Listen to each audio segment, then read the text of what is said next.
I get it, you're staring at a wall of PTZ camera options, wondering if any of them will actually make your live stream or conference room look professional without turning your budget into a black hole.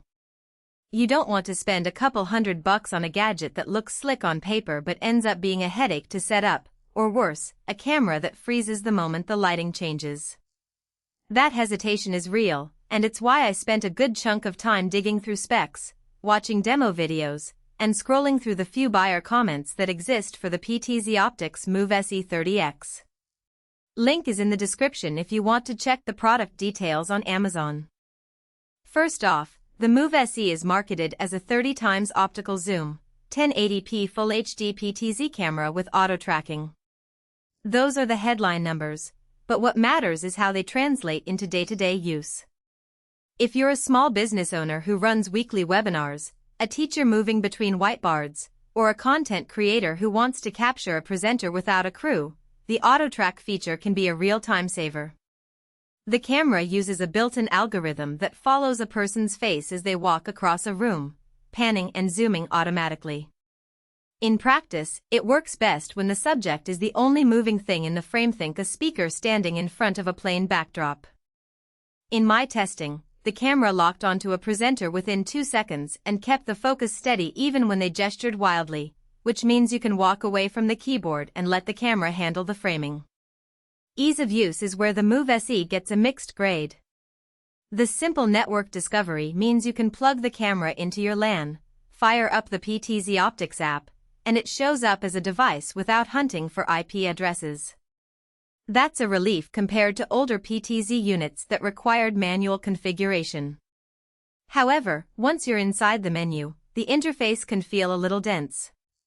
There are separate tabs for tracking sensitivity, preset positions, and output routing, and the language isn't always intuitive.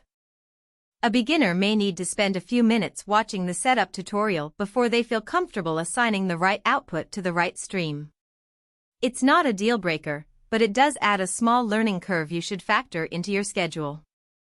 Autofocus confidence is another practical point.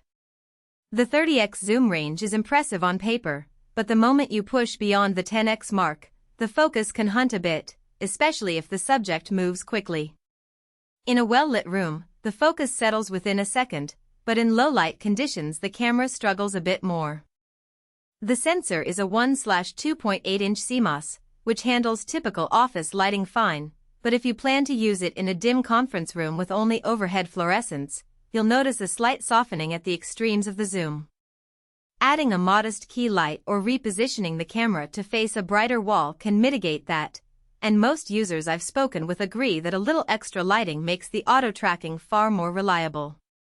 Stabilization isn't a headline feature for PTZ cameras because they're mounted, but the Move SE does have a decent internal motor that moves the lens smoothly.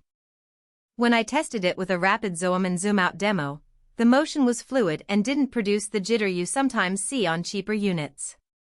That steadiness is important if you're switching between a wide shot of the entire room and a close-up of a speaker's hands on a whiteboard. The transition feels natural, and the audience isn't distracted by sudden jumps. One of the more subtle strengths is the simultaneous outputs.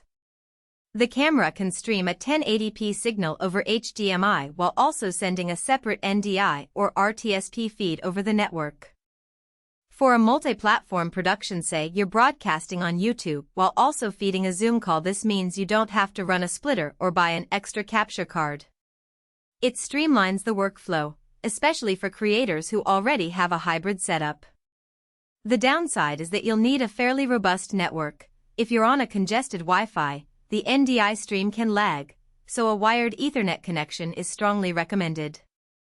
Battery confidence isn't really a factor here because the Move SE is a plug-in unit. However, the power draw is modest, so you don't need a dedicated UPS unless you're in a location with unreliable power. The camera's external power adapter is small and doesn't generate much heat, which is a plus if you're mounting it on a ceiling or a wall where airflow is limited. Now, who should actually buy this? If you're a hobbyist streamer who only needs a static webcam, you'll probably be better off with a simple USB camera. You won't need the auto tracking or the 30x zoom, and you'll save a lot of money. The Move SE shines for small to medium-sized productions where you have a single presenter who moves around a room. Think corporate webinars, remote education, church services, or even a YouTube cooking show where the host walks between prep stations. It also